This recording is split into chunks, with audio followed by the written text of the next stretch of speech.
ang mahitungod sa misyon sa 12 ka mga tinunaan.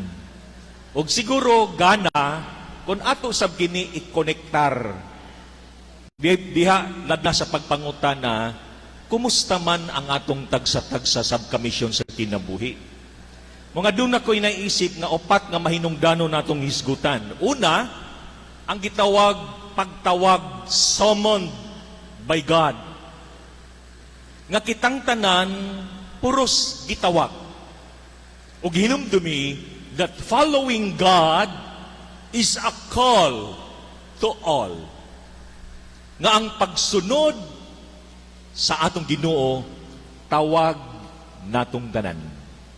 Maminyo man, dili man minyo, mapari, mamadre, o kung sa estado sa kinabuhi, kitang tanan, kanunay gitawag sa pagsunod kaniya.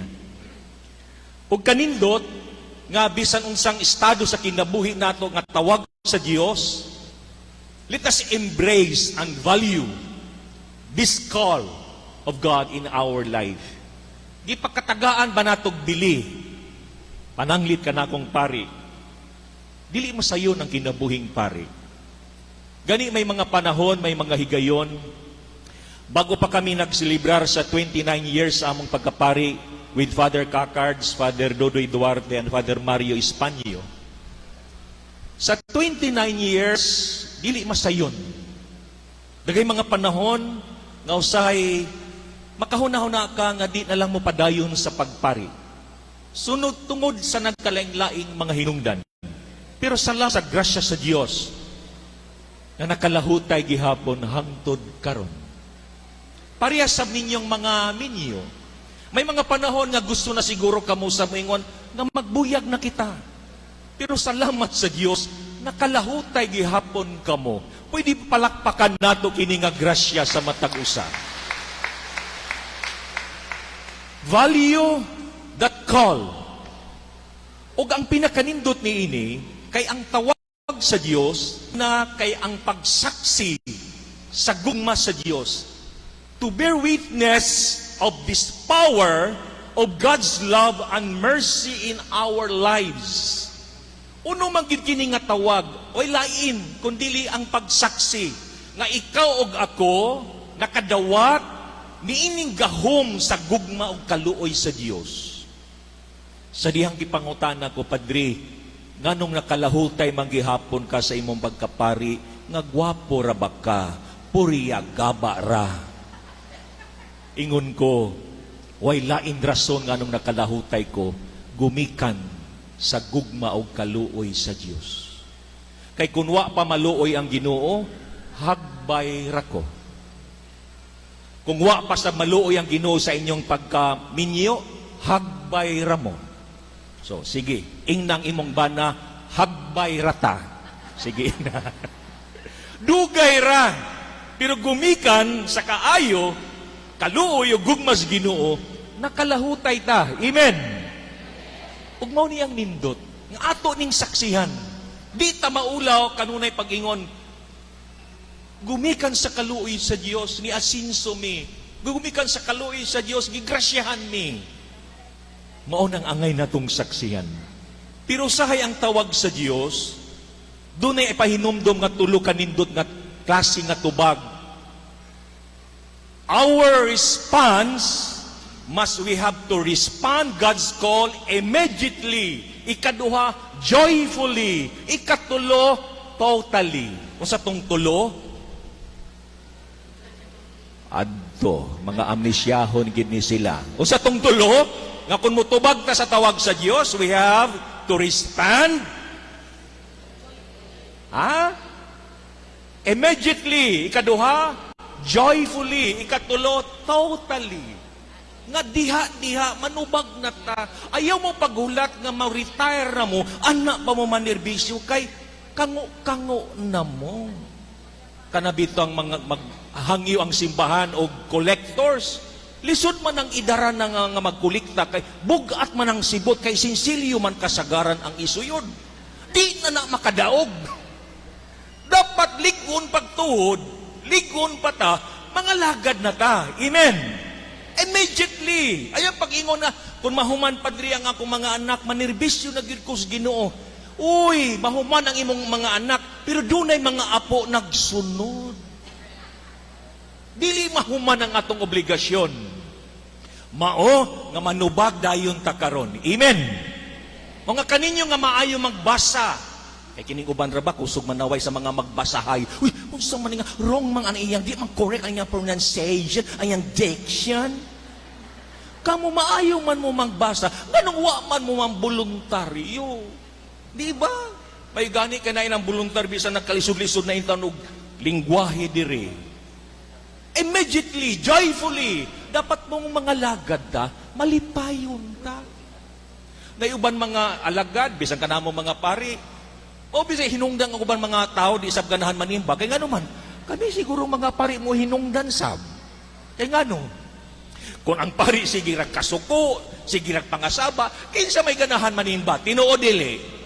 Tanawa lagi, di yun mo ganahan manimba kung mga saba arang pari, joyfully, and totally give your best. Ikaduha, niini nga ibanghilyo karon, ang gitawag synodal. Nganong synodal? Kini nga verse nga atong basahon karon, kini basaha daw. Began to send them out two by two. He instructed them to take nothing for the journey. Sa inyong panaw, ipadala ko ka mga tinagurha, ug sa inyong panaw ay pagdala ugunsa sa inyong panaw. This is synodality nga giingon ni Pope Francis. Ngano man moingon ako, tungod kay ngano dili kita pwede mag-inusara. Dapat may kaiban ta. Mga tinagurha ang pagpadala ni Jesus.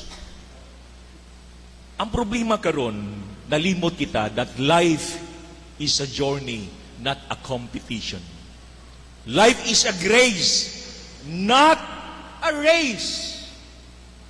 Ang problema karon bisan kanato, ibis kay iban tas panaw, iban tas sa pamilya, nahimong kompetensya. Daghay magsuo nahimong kompetensya. Ibis kay kaiban nahimong kalaban. Imbis kay suporta nahimong kompetensya. Gani ang usa ka toxic karon nga mentality bisan kanato, bawal mahimo kang kwartahan. Kay masuko ang imong silingan. Kung gusto nimo madato, magsabi sa ka sa imong silingan, ha, madato ra ba ko silom? Nini nagka-toxic. Kung magpagwapa ka, daghay manghilabot. Uy, nausa naman ni, basi kabit na siguro ni. Bawal.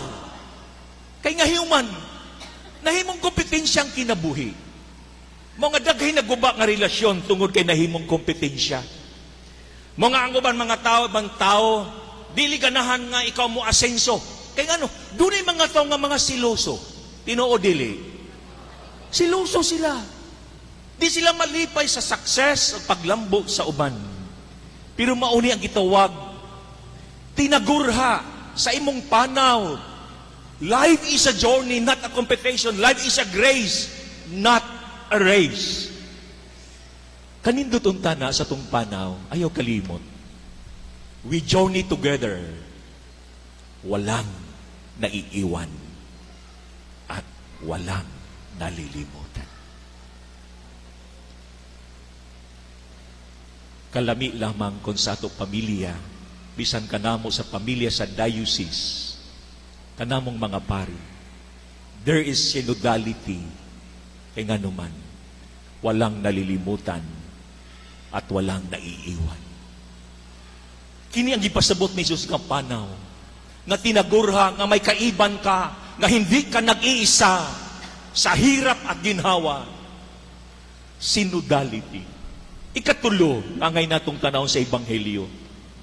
Pagkanindot, kung maingon kita, nganong niingon si Jesus sa usa sa iyang mga instruction, ayaw paglalagpuntil ni kwarta ni Ilisan, mangutana ta karon sa kinabuhi nato.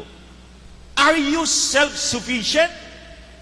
Or are you always depending on God?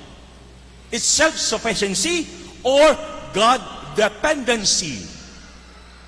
Kaya ang problema ra ba karon, ang tao sobra nakamasaligon sa iyang kaugalingon.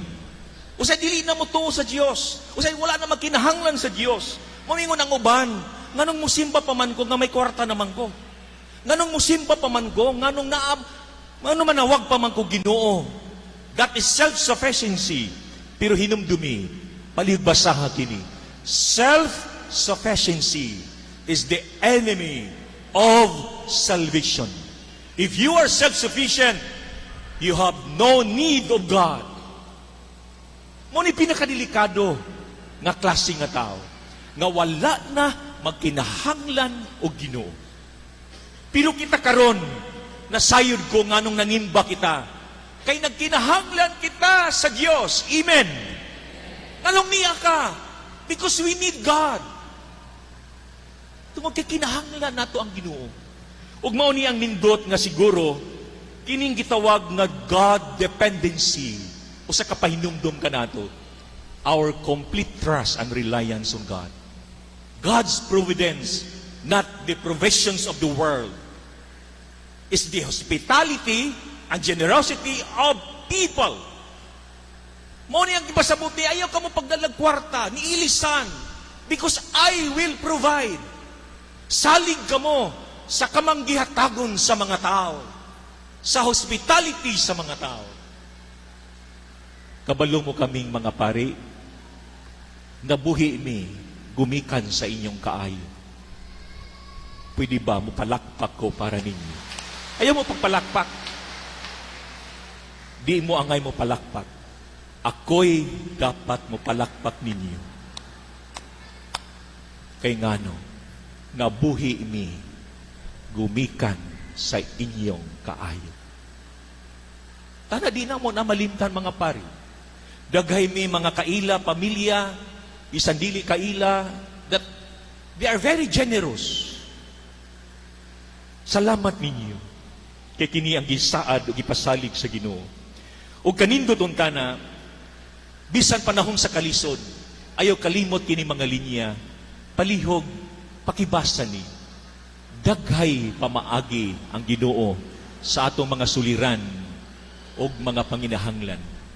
Dili man nato masabtan, apan salig lang, kay dili kita niya biyaan o pasagdan. Kini ang rason nganong ingon siya, ayaw pagdalag kwarta, ni sapatos, ni ilisan. Nay mga panahon nga lisod kita, pero hinaot ang Dios nga atong gisaligan, dili kita niya biyaan og pasagdan. Pwede ba palakpakan og pasalamatan nato ang Dios niini? Ang mga tao nga mitabang kanato, di nato kabayran ang utang kabubuton. Pero ang pasalamat pwede nato mahatag nila. Katapusan sa Ebanghelyo, sent forth by God. Gipadala kita. Ug niini nga pagpadara, we are called and sent forth that experiences unsa mga kasinatian, that encountering Jesus nga nagdala sa kaayuhan, healing, and transformation. Ug mao naggingon sa Ebanghelyo, ang pag-ayo sa mga masakiton, ang pagbag-o sa kinabuhi, kana ang tawag og gipadala kita. Ug niini nga misyon, ayaw kalimot, sent on mission. Ang mission nato to bring others to Jesus and to bring Jesus to others. Basi na apay wala nimo madala sa simbahan. Gidala na nimo sa pinakalami nga kan-anan, pero wa pa nimo dalha sa simbahan. Please, kinsa kaha diha sa atong pamilya nga wala na nimo madala sa simbahan. Bring others to Jesus. Ug akong hangyo o pag-ampo natong tanan nga humaning misa dadon ta sa Jesus ngadto nila. Bring Jesus to others. Ug moingon ako sa katapusan, padayon sa atong misyon bisan dili sa iyon, kay ang Ginoo mao ang atong paglaom ug kaligon. Amen.